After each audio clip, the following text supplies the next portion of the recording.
Proton Pack is not a toy. Hey everybody, welcome back to the Proton Pack is Not a Toy. My name is Matt, and again we're here today talking Ghostbusters Afterlife. We're now 44 days away from November 19th. So remember, no spoilers, no leaks until November 19th here on the channel. I won't put anything here for you to watch, and you don't put anything in the comments, and we'll all be happy. So today we're going to discuss the video that just came out on the Tested YouTube channel with Adam Savage's one-day build of his version of a Ghostbusters Afterlife Proton Pack, in which he used the help of Ghostbusters Afterlife armorer Ben Eady and a few other people in his shop, and they built a Proton Pack that was Adam's iteration, his idea of what a Proton Pack after 30 years from what we've seen from the 80s, what it would look like now. So he wasn't able to actually build any for the movie, even though he wanted to, as he said in the video. But he gave us his interpretation of what it would look like and some of the interior function that he would put in it as well. So very cool video. I'm going to link it in the description. Probably have seen it already if you're clicking on this video anyway. But just some of the things that jumped out at me. This is kind of my reaction video, if you want to call it that. It just debuted about an hour ago, about 45 minutes long. So very comprehensive as to what his build was. He had a lot of notes. He had a lot of information. Used a little bit incorrect terminology here and there, but you know, give him a pass. And one of the things that jumped out at me that Ben said was, I probably got some things wrong in creating the production packs, but you have that excuse almost built in that it's been 30 years. Things can change. You can have a part swapped out here or there, and you know, it's okay because you can blame time for that. And so there was one part where he was putting a green tube or a blue tube goes, but you know, you can say that's what he had on hand as he had to make a change or some kind of repair for something that was broken. That's built in to help you. So I found that kind of a good thing and helpful. And another thing that Adam said going into it is that I am not replicating any specific pack. He did say he wanted to build the Spengler packs, but he wasn't going and saying, I'm building part for part this individual pack right here. This is my thoughts, my builds. I'm going to change some things. I'm going to make some things the way I want to. He put some cool things in there, like the generator that actually does crank, and the smoke effect that come through the booster tube. I know a lot of people have built them where they come out the end filter, kind of like the video game. It was a cool variation to have that built into his pack as well. One of the things I wouldn't have done was the antenna that he put on the bottom of the ion arm end cap, but his pack, what he wanted to do, he thought it was cool, so more power to him. That's what's cool about these things, is you can individualize them. A lot of us have picked and chose different parts that we like from the first movie or the second movie, or from hero packs versus semi-hero packs, or stunt packs, and pick the things that we liked about them so that we can make them our own. Just as when we make our uniforms, a lot of us don't put a name of the characters that we like on our patches. We put our names because this is us. So why shouldn't our packs be a reflection of us and the things that we liked as well? So completely open and cool to all that. It's one thing to come out and say, I am building a replica of this one specific pack, and then to be off on 20 different details, but to preface it by saying, this is my thought, this is what I want to do, this is my interpretation. So much more leeway is built into that. One of the things they said in the video that is exciting to me was there's like 20 packs that were built for production of Ghostbusters Afterlife. I don't know if that was an estimate or if there literally were 20. I mean, you would think that would be, well, one of the things they said was there was like 7 or 8 variations included in those packs. So you've got your hero packs. I don't know if they'll have like lighter semi-hero packs or foam stunt packs that we've seen before, but you'd think there would be some maybe some special effects packs, or who knows what it's going to be once we actually see this movie.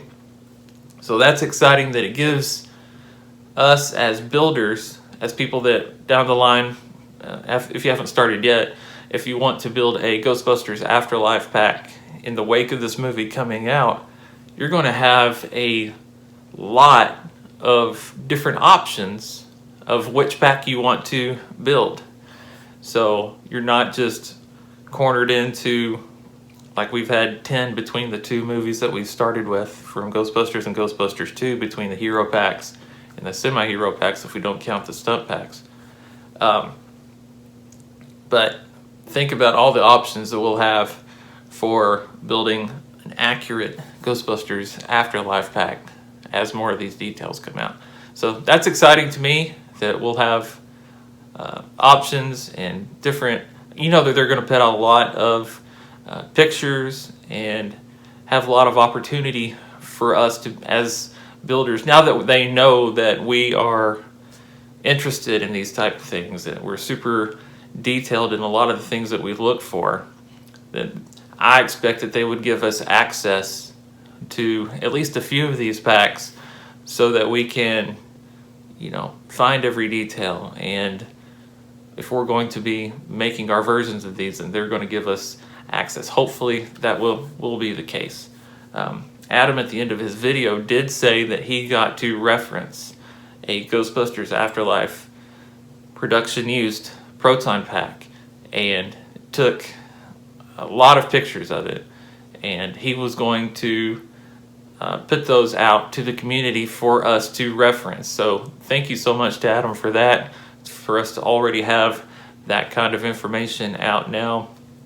That's going to be very helpful for a lot of people who are already attempting to build these packs leading up to the movie coming out, so that when it does come out, they've already got their pack ready to go.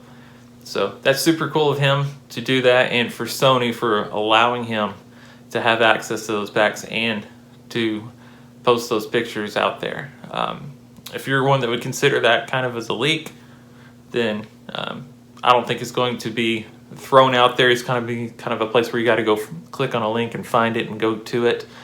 If it is something that you're looking for, I'm not sure exactly how you're going to access it through Adam and Tested, but I would imagine that by now, by the time you see this video, there's a good chance that they are already in a folder in the either the Ghostbusters reference library on there's a specific Facebook group for that. Just search for Ghostbusters reference library, or in the 1984 or Spengler's 1984 workbench. Those are the 2 Facebook groups you need to be a part of if you're a pack builder, and I assume that all of that information, if it's not already, will soon be available to us there. So check those places out. If you are a pack builder or you aspire to be a pack builder, that's going to help you out. Sorry, I'm kind of all over the place here. I'm kind of doing this in a reaction style type thing, so it's just whatever's coming off my mind at the moment. A few other things that have come out in the news lately. Yesterday it was revealed that in Mexico there's going to be a film festival, and on November the 1st they're actually going to end their festival by showing Ghostbusters Afterlife with Jason Reitman in attendance there. So I expect that from that moment on, the day after Halloween, that things are going to get a whole lot harder for us to avoid spoilers. So if you're wanting to avoid any kind of spoiler information, there's a possibility we're going to have to go dark as early as the 1st of November. I already have some plans on things that I'm going to do in lieu of my normal searches for Ghostbusters content, just so I can avoid that type of stuff. But I might even have my own personal marathon of the Real Ghostbusters cartoon series.